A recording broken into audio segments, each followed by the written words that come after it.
저는 설교를 하면서 제일 두려운 것 중에 하나가 설교를 가지고 개인의 뜻을 전달하거나 혹은 목회에 활용하는 것을 매우 두려워합니다. 그래서 제가 이렇게 성경을 차례대로 묵상하고 설교하는 이유가 자칫 잘못하면 그 주에 받았던 스트레스 혹은 그 주에 제가 받았던 생각을 가지고 편협되게 말씀을 전할 수 있기 때문에 가능하면 매주 그 말씀을 따라서 전하게 됩니다. 그런데 이렇게 설교를 하다 보면 오늘 같은 날이 참 어려워요. 이게 마지막 설교인데 무슨 설교를 해야 될까? 무슨 말을 해야 될까? 마음도 너무 복잡하고, 그러나 어떤 설교를 하든지 하나님의 말씀이 양보됨이 없이 말씀을 전해야 하는데 어떻게 할까 고민을 하며 한 주를 보냈습니다. 그런데 참 하나님께서 저를 많이 사랑해 주시는 것 같아요. 마지막까지도 말씀의 은혜를 주셨네요. 오늘이 공교롭게도 에베소서 강해를 쭉 해왔는데 마지막 내용입니다. 그리고 이 말씀을 가만히 묵상을 해보니까 참 마지막 설교를 하는 저에게 제 뜻을 하나도 가미하지 않고도 이 말씀만을 강론해도 저의 뜻을 참 충분히 나타내는 말씀이라는 생각이 듭니다. 오늘 본문은요, 사도 바울이 에베소에 보낸 편지의 맨 끝입니다. 내용을 한마디로 말하면 이런 겁니다. 사도 바울이 장문의 편지를 쓰고 마지막으로 내가 두기고를 보내노니 라는 말을 합니다. 어떻게 보면 마지막 말이 좀 개인적인 이야기 같아요. 그전에는 막 영광스러움을 얘기하다가 마지막에 두기고를 보내노니 이러면서 개인적인 말씀으로 마치는 것 같습니다.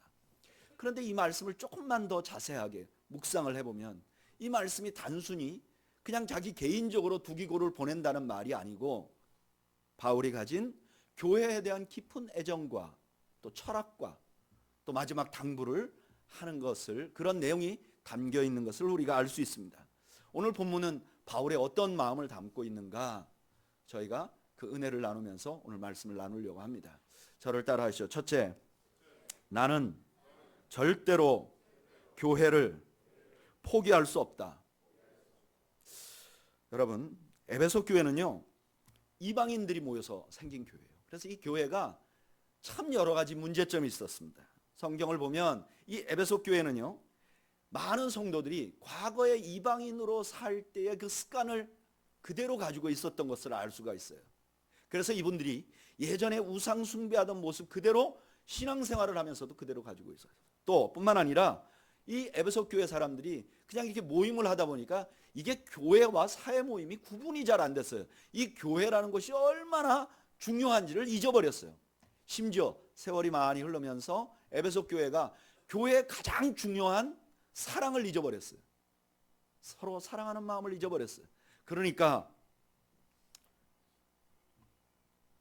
어떻게 보면 야, 이건 교회도 아니다, 이렇게 판단을 받을 위기에 있었죠. 그런데 그런 에베소 교회에게 사도 바울이 마지막까지 편지를 쓰고, 그리고 그것도 모자라서 두기고를 보내겠다고 그래요. 여기 두기고는 사역자입니다. 여러분, 이것은 요즘 오늘 우리에게도 시사하는 바가 아주 큽니다. 요즘 한국의 교회들을 보면요, 참 문제가 많이 있어요. 그래서 요즘 더 이상 교회가 세상의 빛이라고 말하기가 참 어려운 그런 시대가 되었습니다. 더군다나 한국에는 한국을 이렇게 대표할 만한 목사님, 이런 목사님이면 그냥 한국을 대표하는 기독교인이다 라고 말할 수 있는 분도 없는 그런 시대를 살고, 뉴스나 혹은 여러 가지 정치에도 목사님들이 중간에 끼어들어서 굉장히 어려운 시간을 갖습니다. 그래서 야, 이제 이게 교회가 필요한가?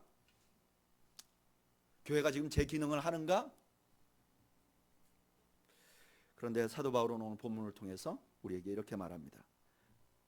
우리는 교회를 절대로 포기해서는 안 된다. 저를 따라 하시죠. 우리는 교회를 절대로 포기해서는 안 된다. 사실 사도 바울의 이 에베소서 전체가 그런 내용이에요. 사도 바울은 왜 이 땅에서 교회가 중요한지를 계속해서 에베소서를 통해서 말씀하셨어요. 이 땅에 왜 교회가 중요하냐? 교회는 그리스도의 몸이다. 이 땅에서 예수 그리스도를 나타낼 수 있는 곳은 교회밖에 없다. 교회는 만물을 충만케 하는 자의 충만이다. 교회는 그리스도의 몸이 이 땅에서 충만하게 드러나는 유일한 기관이다. 교회는 새로운 인류다. 새 사람이다. 이때까지 너희들은 이방인과 유대인으로 나눴는데 교회는 이방인도 없고 유대인도 없는 담이 무너진 그런 유일한 기관이다. 교회는 하나님이 거하시는 성전이고 하나님께서 이 교회와 함께 거하시고 교회 안에서 영광을 받기를 원하신다. 하나님은 측량할 수 없는 풍요를 이방인들에게 전하기를 원하는데 그것을 교회가 하기를 원한다. 사도 바울이 계속 강조해오고 마지막으로 그렇게 문제 있는 에베소 교회에게 두기고를 보내므로 다시 한번 말하는 거예요. 교회는 포기해서는 안 된다. 여러분, 요즘 너무나 많은 사람들이 교회의 단면을 보고 교회를 판단하는 경우 얼마나 많은지 몰라요. 그러나 지금도 여전히 이 한국에 너무너무 훌륭하고 너무너무 하나님 앞에 신실한 목사님들과 성도들이 존재하고 있고 그들이 이 땅을 섬기고 있다는 것을 여러분 잊지 마시기를 바랍니다. 예전에 미국에서 9.11이 났어요. 그 비행기가 테러 집단이 비행기가 무역센터를 들이박아가지고 그 안에 있는 사람들이 다 다치고 수많은 사람들이 돌아가시고 결국 그 무역센터가 무너지면서 그 주변에 큰 폭격을 맞은 것처럼 됐어요. 근데 그 무역센터가 무너졌을 때 한 열흘 후에 그 자리를 어떤 한 목사님이 방문을 하셨어요. 그리고 글을 썼어요. 그 내용이 이래요. 그 무너진 자리를 가보니까 자기가 상상했던 것보다 훨씬 더 비참하더라는 거예요. 완전히 그냥 그 지옥 같은 모습이었다는 거예요. 그런데 그렇게 지옥 같은 모습 속에서도 수많은 사람들이 아름다운 헌신을 하더라는 거예요. 적십자사에서 나와가지고는 마스크하고 물하고 작업하는 장갑을 그 작업하는 소방대원들과 자원봉사자들에게 장갑을 나눠주고요. 또 수많은 기업들이 자기 기업 이름을 내놓지 않고 그냥 물품을 공급해갖고 거기서 섬기고 혹은 거기서 가족이 살아나올까 기다리는 많은 사람들이 대기하고 있고 이렇게 공급을 하더라는 거예요. 그런데 그래서 그들이 섬기는 것을 매스컴에서 막 찍어가지고 막 홍보를 하고 그랬다는 거예요. 근데 어느 매스컴에도 나오지 않은 헌신자들이 있었다는 거예요. 그게 누구냐? 맨 앞에서는 전진해서 막 싸우고 그 사람들을 구해내려고 하고 그 뒤에는 후원팀이 돼서 기업들이 가져온 물건을 가지고 그 주변의 사람들에게 나눠주고 맨 뒤에 텐트에 아무도 알아주지 못하는데 뉴욕 근처에 그 전 미국에서 몰려온 수많은 크리스찬들이 모여갖고 텐트를 쳐놓고요. 거기서 자원봉사를 하는데 물질도 음식도 갖다 놓고 물도 갖다 놓고 침대도 깔아놓고 그리고 마지막으로 거기에 침대에 있는 누워있는 자기 자녀가 자기 남편이 저기에 깔려서 살았는지 죽었는지 알 수 없어서 낙망하고 있는 그 사람들을 손을 잡고 기도하는 사람들이 있었다는 거예요. 그것도 그 텐트는 24시간 쉬지 않고. 그래서 그 목사님이 이렇게 얘기했어요. 교회는 이 땅에서 물질적인 것과 영적인 필요를 함께 채워줄 수 있는 유일한 곳이다. 저도 동의합니다. 여러분, 교회는 소중한 곳입니다. 절대로 우리가 판단하고 격하시키는 말을 해서는 안 됩니다. 저는 가끔 성도들이 교회를 차린다 이런 말을 하는 사람들을 들어봤습니다. 여러분, 교회는 차려지는 것이 아닙니다. 어떤 분들은 목사를 채용한다. 특별히 장로님들 가운데 이런 말을 하는 분들이 있습니다. 교회 중직들이 교회를 운영한다. 이런 말을 합니다. 절대로 하지 말아야 될 말입니다. 절대로 하지 말아야 될 말입니다. 부들부들 떨리는 말입니다. 교회를 격화시키는 것은 주님을 격화시키는 것이고 교회를 원망하는 것은 주님을 원망하는 것이고 교회에 서운한 마음을 가지는 것은 주님께 그렇게 하는 것입니다. 여러분, 교회는 우리가 보는 눈으로 교회를 판단해서는 안 됩니다. 교회는 영화로우신 하나님의 눈으로 교회를 볼 수 있는 여러분들이 되시기를 주님의 이름으로 축원합니다. 두 번째로 저를 따라 하시죠. 나는 교회를 위해 마지막 남은 것까지 헌신할 것이다. 바울은요 평생을 복음만을 위해 살았어요. 바울같이 철저하게 산 사람이 누굽니까? 그런데 바울이 마지막에 얻은 것은 아무것도 없고 자기는 그냥 감옥에 갇혔어요. 바울이 감옥에 갇히자 그 주변에 바울을 따르던 많은 사람들이 떠나버렸습니다. 그래서 지금 바울은 자기가 감옥에서 너무너무 위로가 필요한 상황이었습니다. 그런데 그런 절망적인 상황에 바울에게 위로가 되는 사람이 있었어요. 그게 누구냐면은 두기고였습니다. 이 두기고는 사도행전 20장 4절에 바울이 3차 전도여행 마치고 예루살렘 방문할 때 아시아 지방의 대표로 참석했던 분이에요. 그러니까 그가 원래 살던 곳에서 바울이 예루살렘 감옥에 갇히는 그때까지 따라온 분입니다. 여러분 요즘에는 뭐 여행한다는 게 쉽지 않죠. 근데 사도 바울 당시에는요 여행은 곧 목숨을 거는 것이었어요. 자기가 살고 있는 땅을 떠나는 것은 너무나 위험한 것이었습니다. 그런데 이 두기고는 끝까지 바울과 함께했던 사람입니다. 여러분 이 바울에게 두기고는 얼마나 중요한 사람이었을까요? 아마 바울이 생각할 때 자신이 이 땅에 살면서 이때까지 애쓰며 노력한 그 모든 것에 마지막 남은 재산 같은 그런 존재였을 것입니다. 그런데 사도 바울은 이렇게 말해요. 두기고가 내게 너무 필요하지만 나는 이 두기고를 여러분들에게 보냅니다. 지금 사도 바울은 마지막 남은 것까지도 교회를 위해서 헌신하고 있는 것입니다. 이것이 바울의 마음이었습니다. 바울은 3년간 에베소에서 사역했어요. 다른 지역에서는 2주, 3주 이렇게 떠나다니면서 복음을 전했는데 에베소 지역에서만 3년간 목회를 했어요. 두란노 소원에서 매일 성경을 가르쳤어요. 사도 바울이 그 두란노 소원에서 가르치면서 자비량했다고 말합니다. 자기뿐만 아니라 자기와 함께하는 자들의 쓸 것까지 자기가 공급했다고 말합니다. 그의 헌신에 의해서 교회가 세워진 것입니다. 여러분 교회는요 처음부터 희생에 의해서 세워졌습니다. 우리 주님께서 자신을 썩어지는 미랄로 표현하셨습니다. 그 말씀 그대로 우리 예수님께서 십자가에 달려 죽으심으로 그의 죽으심 그 희생을 통해서 이 땅에 구원받은 백성들이 새로운 하나님의 나라 백성들이 세워지고 그것이 바로 교회였습니다. 교회 역사를 보면 교회는 희생에 의해서 세워졌습니다. 예루살렘 교회가 든든히 서간 것은 스데반과 야고보의 순교가 있었기 때문입니다. 로마 교회가 든든히 서간 것은 사도 바울의 순교가 있었기 때문입니다.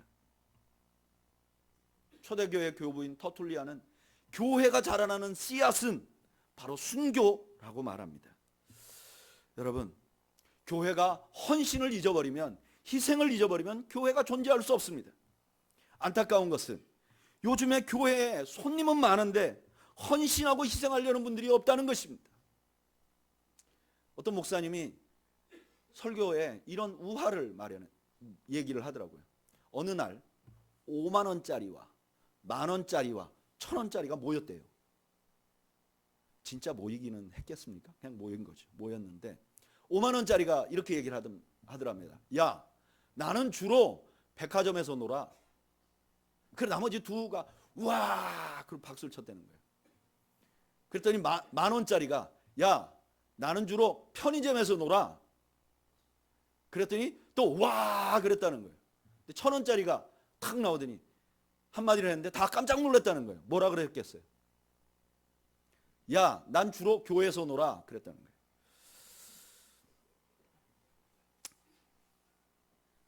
여러분 지금도 교회는 희생에 의해서 움직여지고 부흥합니다.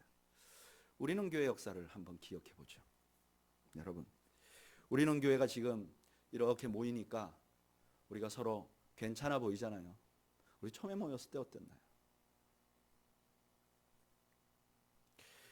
우리는 교회는 희생으로 성장했죠. 잘 생각해 보세요. 그리고 아세요? 희생할 때 우리가 제일 행복했어요.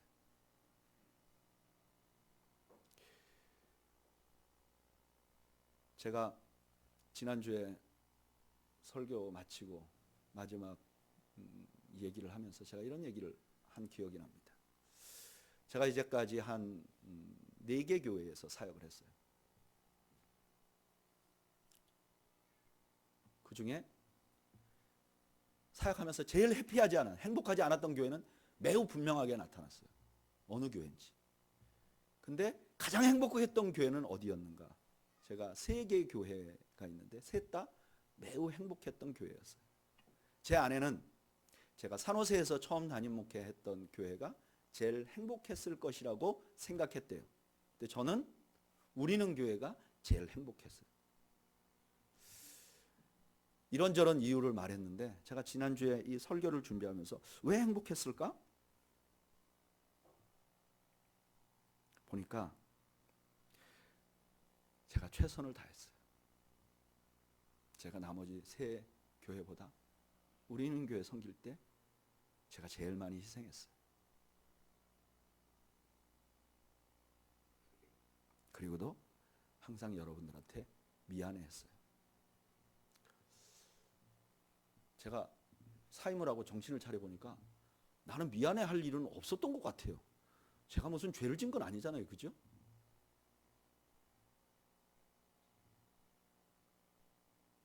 그런데도 늘 서울 부산 왔다 갔다 하며 여러분들보다 빨리 교회 나가는 것 때문에 미안해하고 주말에 일찍 내려오지 못하는 것 때문에 미안해하면서 5년간 사역했어요. 그래서 저는 한 번도 힘들거나 어렵다고 생각하지 않았어요. 여러분, 왜 행복하지 않은 줄 아세요? 희생하기보다는 뭘 받았는가 생각하기 시작하면 행복하지 않아요. 희생하는 동안 우리가 행복해지고, 희생하는 동안 교회가 성장하고, 희생하는 동안 하나님께서 영광을 받으신다는 것을 잊지 않는 여러분들이 되시기를 주의 이름으로 축원합니다. 3번째로 저를 따라 하시죠. 사람이 바로 교회의 희망입니다. 사도 바울은 두기고를 추천합니다. 두기고는 신실한 사람이라고 말합니다. 진짜 신실한 사람이었습니다. 충성된 일꾼이었습니다. 이 사람은 복음과 교회를 위해서 자기 일신을 돌보지 않을 사람이었습니다. 그를 에베소에 보내는 거예요. 에베소의 희망으로 보내는 거예요. 여러분, 세상의 모든 일은 사람을 세우는 곳으로부터 시작됩니다. 예전에 상도라는 드라마가 있었어요. 이게 소설이었는데 드라마로 만들어져서 아주 히트를 쳤죠. 그런데 거기에 보면 최고의 부자가 되는 임상옥이라는 사람이 의주의 만상 홍둑주에게 가서 이렇게 물어봅니다. 장사가 무엇입니까? 그랬더니 홍둑주가 이렇게 말합니다. 사람을 남기는 것이다. 장사는 돈을 남기는 게 아니라 사람을 남기는 것이다. 이 말은 임상옥이 거부가 되는데 밑거름이 됩니다. 여러분, 우리나라 대한민국이 6.25 전쟁 이후에 완전히 폐허로 완전히 망가졌던 나라인데 지금 전 세계 10위권 안에 이렇게 당당한 국가로 설 수 있었던 이유는 무엇입니까? 결국 사람을 키웠기 때문입니다. 사람에 집중했기 때문입니다. 나는 굶고 못 먹어도 아이들 교육시키는데 논 팔아 밥 팔아 소 팔아 교육시켰기 때문에 지금 나라가 이렇게 일어선 것입니다. 교회도 마찬가지입니다. 교회에서 가장 중요한 것은 사람입니다. 사람을 키워야 합니다. 사람을 격려해야 합니다. 사람을 세워나가야 됩니다. 저는 여러분들이 사람을 소중히 여기는 여러분들이 되시기를 바랍니다. 교회 안에 일꾼들을 서로 세워나가고 격려하십시오. 물론 사람을 세우는 것은 참 어렵습니다. 사도 바울도 사람 세우다가 실패를 많이 경험했습니다. 디모데후서 4장 10절에 이렇게 말합니다. 대만은 이 세상을 사랑하고 나를 버리고 데살로니가로 갔고 그레스게는 갈라디아로 디도는 달마디아로 갔고 또 4장 14절에서 16절까지는 구리 세공업자 알렉산더가 내게 해를 많이 입혔음에 주께서 그 행한 대로 그에게 갚으시리라. 사도 바울을 괴롭힌 사람이 있었던 거예요. 15절에 이렇게 말합니다. 너도 그를 주의하라. 그가 우리 말을 심히 대적하였느니라. 16절에 이렇게 말합니다. 내가 처음 변명할 때 나와 함께한 자가 하나도 없고 다 나를 버렸으나 그들에게 허물을 돌리지 않기를 원하노라. 사도 바울이요, 처음에 전도여행할 때 같이 갔던 사람 다 떠났다는 거예요. 결국 하나도 남지 않았다는 겁니다. 사람만큼 상처를 주는 존재도 없습니다. 사람만큼 은혜를 잘 잊어버리는 사람들 존재도 없어요. 이사야서 1장 3절에 이렇게 말합니다. 소는 그 임자를 알고 나귀는 그 주인의 구유를 알건만은 이스라엘은 알지 못하고 나의 백성들은 깨닫지 못하는도다 하였도다. 세상 사람들도 이렇게 말합니다. 머리 검은 짐승은 거두면 안 된다. 이게 사도 바울의 일만이 아니라 예수님께서도 그러셨습니다. 예수님께서도 그가 그렇게 사랑하던 12명의 제자 중에 한 사람이 그를 배반했습니다. 그러나 주님은 이 땅을 떠나기 마지막에 수많은 제자들을 모아놓고 이렇게 말합니다.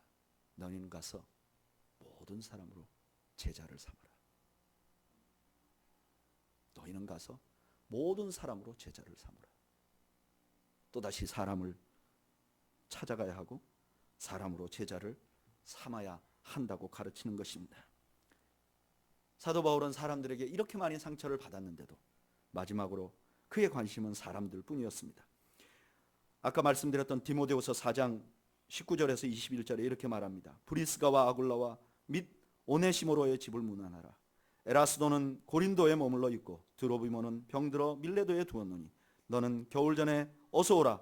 오블로와 부데와 리노와 글라우디오와 모든 형제가 다 내게 문안하느니라. 그리고 디모데에게 마지막으로 이렇게 당부합니다. 또 내가 많은 증인 앞에서 내게 들은 바를 충성된 사람들에게 부탁하라. 그들이 또 다른 사람을 가르칠 수 있으리라. 사도 바울은 마지막에 계속해서 끊임없이 사람을 세워나가는 일을 합니다. 그리고 그것을 하라고 에베소 교회에 두 기구를 보내고 있는 것입니다. 저는 우리는 교회 바울과 같은 마음으로 마지막 당부합니다. 사람을 소중히 보시기 바랍니다. 사람의 장점을 보고 그 사람이 장성하고 균형 있게 성장할 때까지 기다려 주시기 바랍니다. 그리고 가능한 한 그를 격려하고 세워나가시기를 바랍니다. 특별히 저는 저의 후임으로 한영식 목사님을 초빙하게 된 것을 참 감사하게 생각합니다. 여러분들께서 한 목사님과 함께 교회의 일꾼들을 세워나가며 하나님 앞에 영광을 돌리는 아름다운 교회가 되기를